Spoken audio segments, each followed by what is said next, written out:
and welcome to another great episode of Money Truth Moments with our very own Money Whisperer, Judy Copenbarger. How are you, Judy? I am fantastic. Carlos, how are you? I'm doing great. I was looking forward to our show today. I'm sure that folks tuning in are looking forward to us getting toward the end of this season, this journey for this year. And we got lots to talk to you guys about, too. If you're not following Judy, please do so at judycopenbarger.com. We're going to talk about our website. We're going to talk about some resources. But more importantly, I want to get to this show about the Copenbarger Method. How are we going to start today's show? And some of the key things that you guys want to take some notes, share with family and friends. And I'll stop talking so we can get Judy's wisdom here going. So take us away on the Copenbarger Method, please. Awesome. So this is your roadmap for the new year, the Copenbarger Method. And it's very, very simple. A, B, C, D, E. If you can't remember that, we got a problem. So it's just an acronym for the 5 steps of really any process, but it helps so much with planning. And here we're talking about planning. We're talking about financial success, doing everything you need to do to end up where you want to be. And the ABCDE process will help you. So Copenbarger Method, A. A stands for assess. Assessment. So what do I need? And in a few moments, we'll get into the different areas of finance where you can go, oh yeah, I didn't know I needed that, but now I know there's a gap there. And there's something that I can do to make progress in that area of my financial life. So the first step is assess. Just take a really good inventory of where you are, what needs to happen. B stands for balance. So you need to balance what you want to do with what you can do realistically. So of course, we'd all like to save $500,000 a month, but is that realistic, right? What can I afford? And it's not just what can I afford financially, what can I afford with my time? So some financial planning strategies actually take time rather than money. And so what can I afford time-wise? What can I afford financially? And balance those. That's your B. Then you get to C. C is the connection. Connect. How will I get there? Do I need to hire someone to help me? Do I need to invest an amount of money, maybe in a 401k at work? Do I need to apply for some kind of a investment or some kind of an insurance application? Do I need to hire an attorney or some kind of an advisor to help me with a real estate project or with my business projects? Do I need to engage with a CPA to get my tax planning done or to get my tax returns done or to get caught up with the IRS? So C is connect. What do I have to do to connect the dots? How do I get there? D stands for deliver. How do I complete this action item? What actually do I need to do? If I hire an attorney, what will they help me complete? If I hire an accountant, what's the goal with what we're doing together? If I invest in an investment, an IRA or a retirement plan at work, maybe there's a pension available. How do I complete that action item? Do I need to talk to payroll? Do I need to talk to HR? Do I need to talk to my boss to get a program implemented? Exactly what do I need to do for the delivery to occur? And then finally, E, evaluate. Ask yourself, once you complete the task throughout this next few quarters of whatever year it is, 2022, 23, 24, ask yourself, did this activity give me what I needed? Did I get the result that I needed? Did I solve a problem? And so you're evaluating, that's your E. A, B, C, D, E, there's your Copenbarger Method. Awesome. And we folks, we've talked about the Copenbarger Method in different areas, different topics, and different subjects. I encourage you guys to look at some of the previous shows that we've done. And again, we're going to talk about those resources, those shows a little bit later on in the show as well, too. But you're bringing up a great point. And I actually want to go back one more time going through the ABCDE method, right? Like you said, if we can't get those letters, we're in a whole lot of trouble, man. We need to go back and really just take a look at us and try to get the ball rolling. But, I always ask you this as a, let's just say as somebody who comes in like brand new, I've been living under a rock. I don't even know where to get started and all of that. And I take that approach because a lot of our audience has asked that. A lot of our audience is a little timid that they don't really know how to do some of this stuff as well. So when we talk about the first step of assessment, tell us some things that we should be paying attention to. What should we be assessing?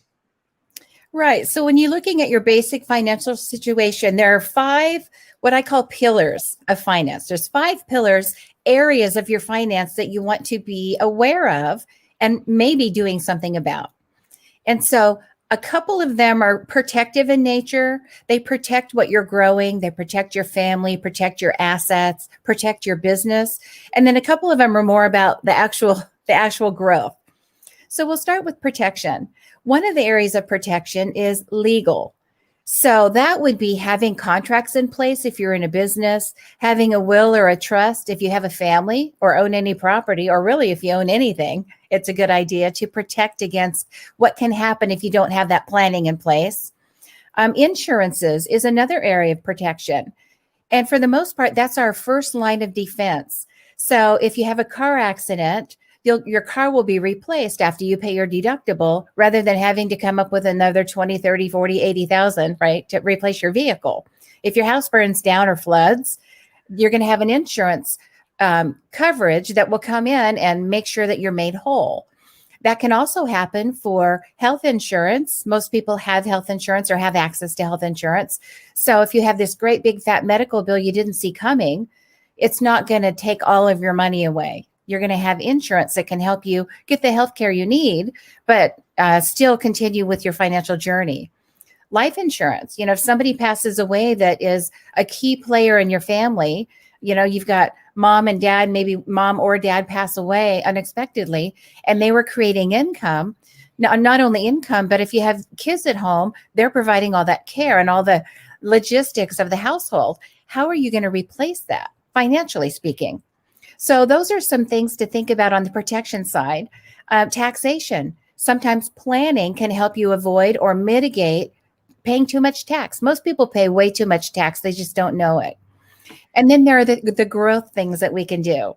So things like making sure that you're managing your cash flows and your cash reserves, business building procedures that you can put in place, and then investments. So a lot of times when you say financial world or financial consultant or financial advisor, people think, oh, you want me to put money in my 401k or invest a whole bunch in stock. That's not all of it. Investments have to do with stocks and bonds and the economy, and qualified accounts, which are retirement related, non-qualified accounts, property, how you leverage your property, working with the bankers for loans. All of that comes under these growth areas. So you've got legal, insurance, taxation, cash flows and reserves, business building, and investments. Excellent. And I appreciate you sharing that, because that really sets the foundation for a lot of folks to really start thinking about this as well too. Mm-hmm. So when you hear words like that, investing, when you hear words talking about financial and all that, people tend to get really kind of stressed out a bit, right? Because the unknown, right? We're all scared of the unknown, what we don't know.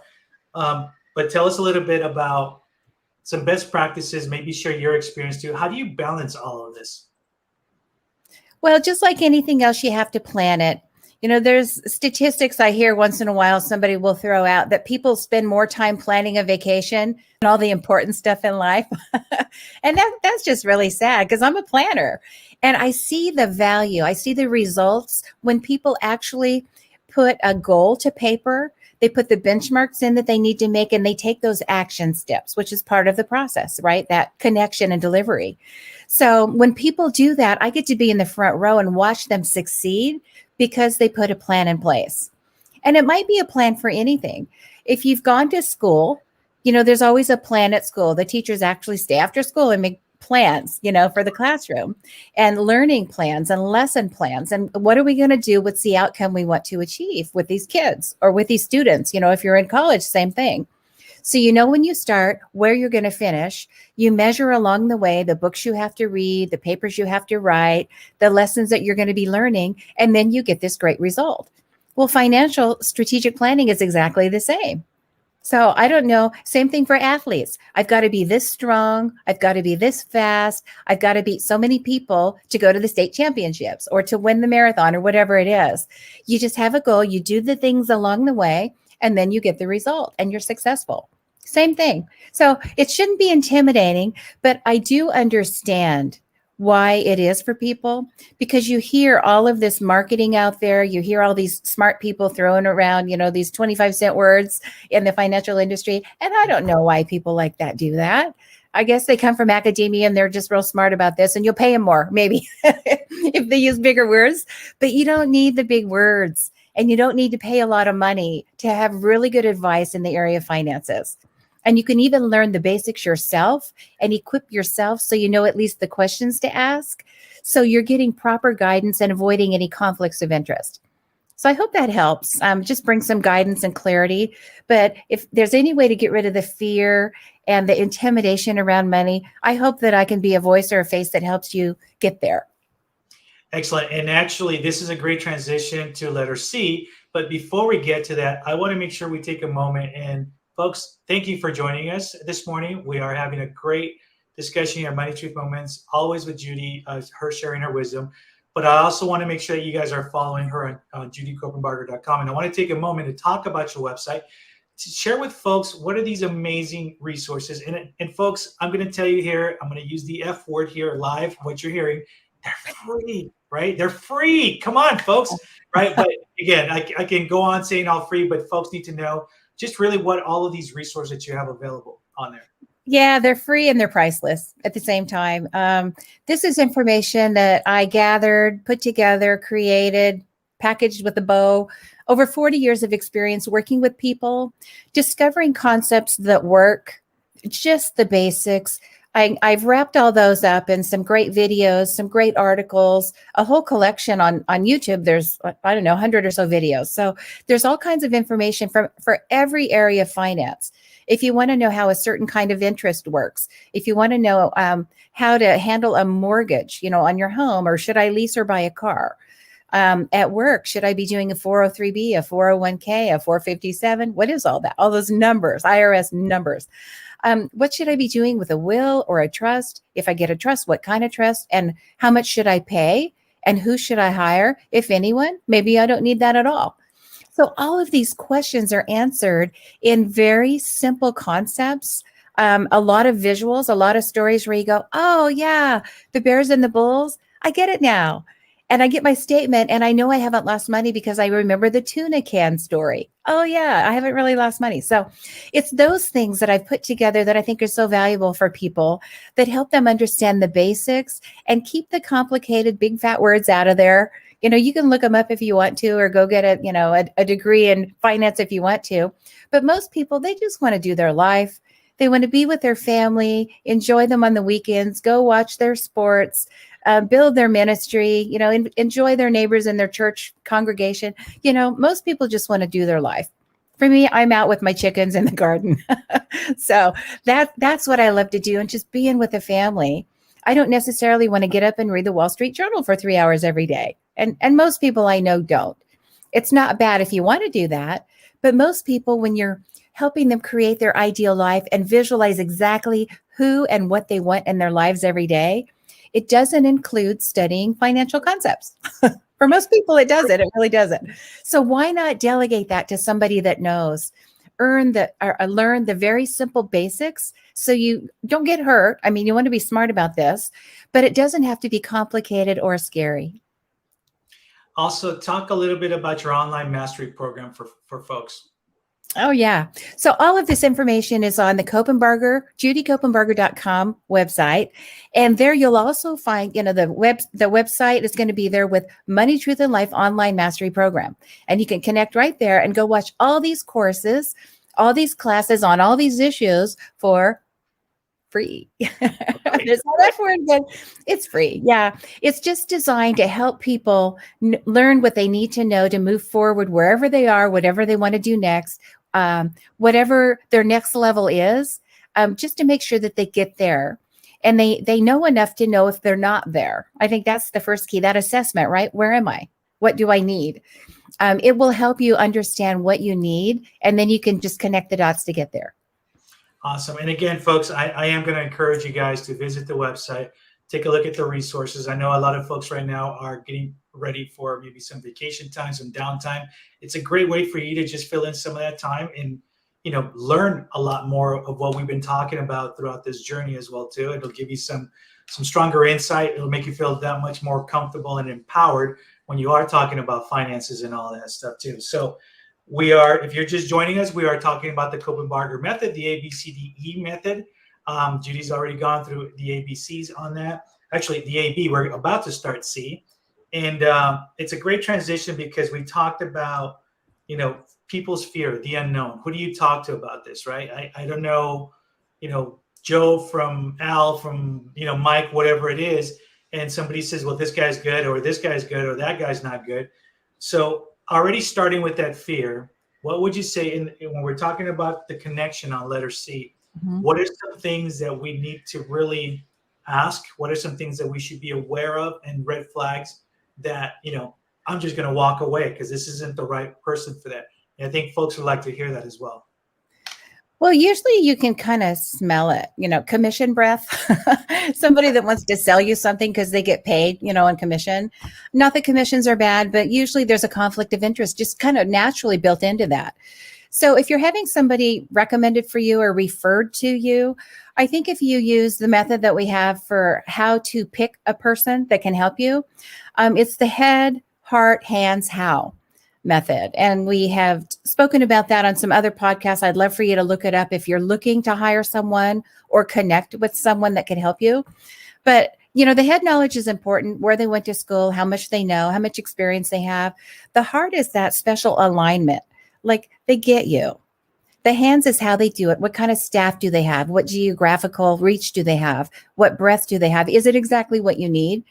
And then the how do they go through their process? And is it a process that fits for you?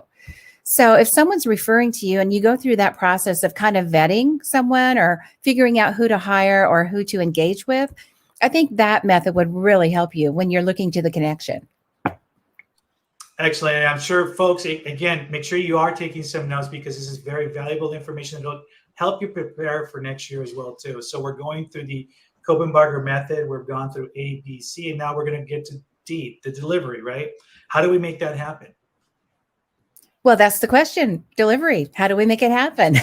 You complete the action item. So it might be that you just gathered information to prepare for your taxes or to put together, like if you had an audit or if you owe taxes and you're trying to negotiate all of that, getting all that information together. The delivery might be something that you need to do at your house, like an action item you need to take on, which this is the great time of year to do because we're planning for clean slate for all of next year.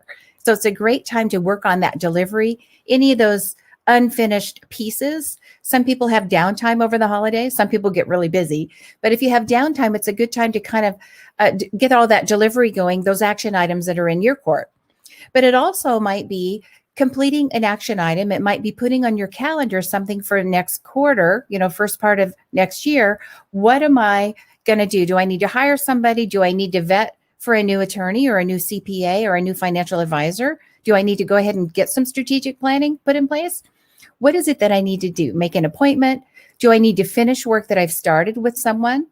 Maybe it's as simple as having a conversation with your spouse or your kids or your parents, getting that delivery going. So completing the action item is a big thing. If you start and talk about it and plan, but never have that delivery, never have that finished, the box checked, you're really not going to be making super progress. So delivery is key.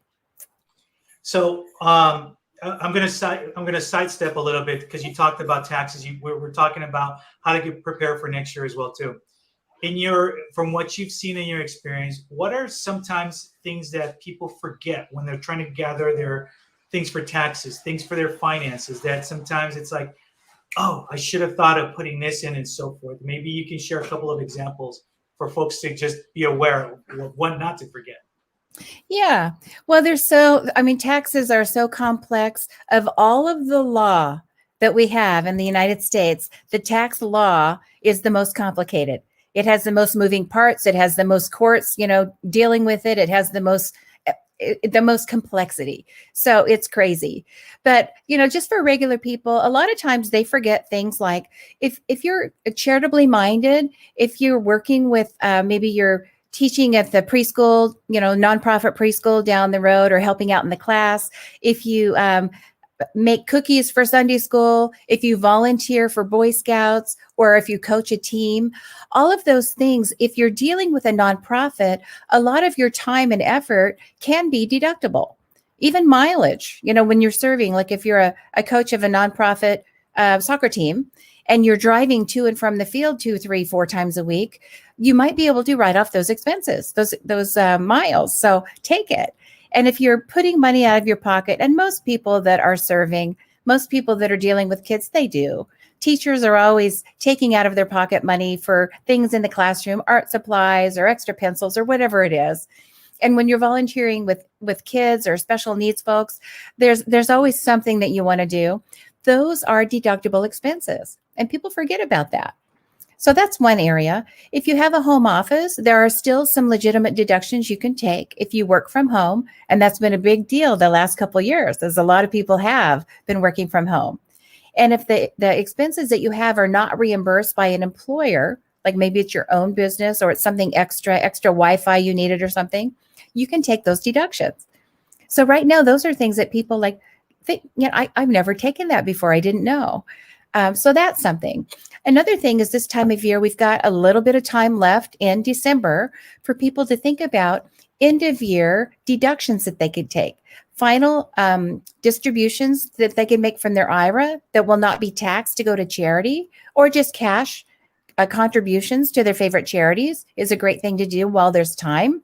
Another thing is if you haven't completed your IRA contribution, or your 401k contribution is not all the way to the top of the bucket, there might be things you can do to add extra contributions that go in your pocket later for retirement that you can do between now and the end of the year. So while there's still time, you might look into that. Maybe that's one of those connections that you need to make really soon. And I really appreciate you taking the time to share that, Judy, because I know that there's folks, again, you don't think about the how much time you donate to charities, how much time you do for this, you do for that. And it just doesn't dawn on you, oh, maybe I can utilize this to help offset some of that. So moving right along, let's touch on evaluating, right? So we've gone through the process of A, B, C, and D. Let's just say, for example, A is not working or C is not working properly. Walk us through how to really take a good look at how to evaluate this. Yeah. So it's just asking yourself, did it give me what I need? Did this activity get me there? Did this connection work? The person I hired, is that exactly the right person that I need? If I bought some insurance, or if I signed up for a 401k, is it exactly what I need? Is it working? Will it get me where I want to go? So you want to ask that question, and that's how you evaluate. Excellent. And again, folks, thank you for joining us. If you haven't followed Judy, please do so at judycopenbarger.com. We've been talking about the Copenbarger Method. We've gone through the A, B, C, D, and E of the method.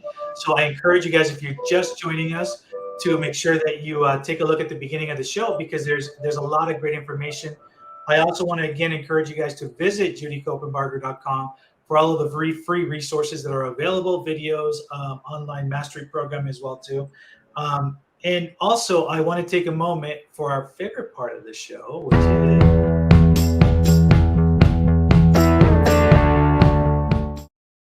it's our Money Truth Challenge. It wouldn't be a show without a challenge. So here we go, right? What have you got for us?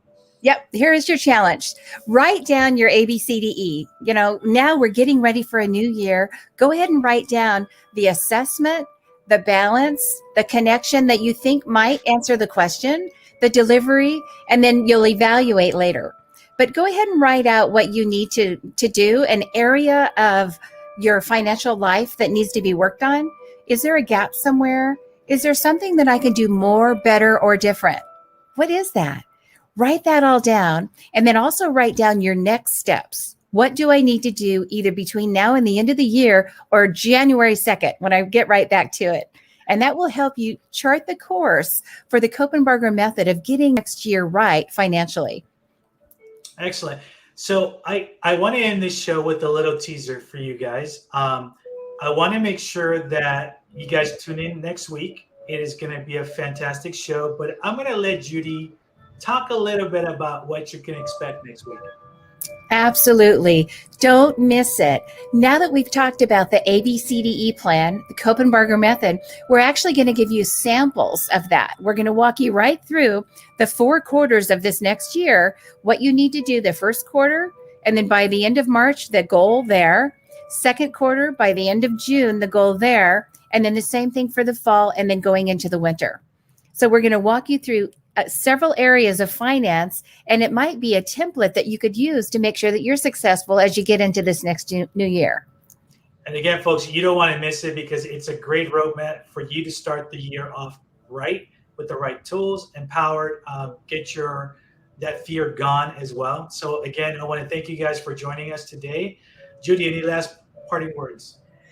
Well, just go into this holiday season with love, with connection, with all the important things in life front of mind. I think that will serve you well as you complete this year. Excellent. Excellent. Thank you, Judy. And I will see you next Tuesday. Folks, remember, you have to tune in next Tuesday. Please share out the stream.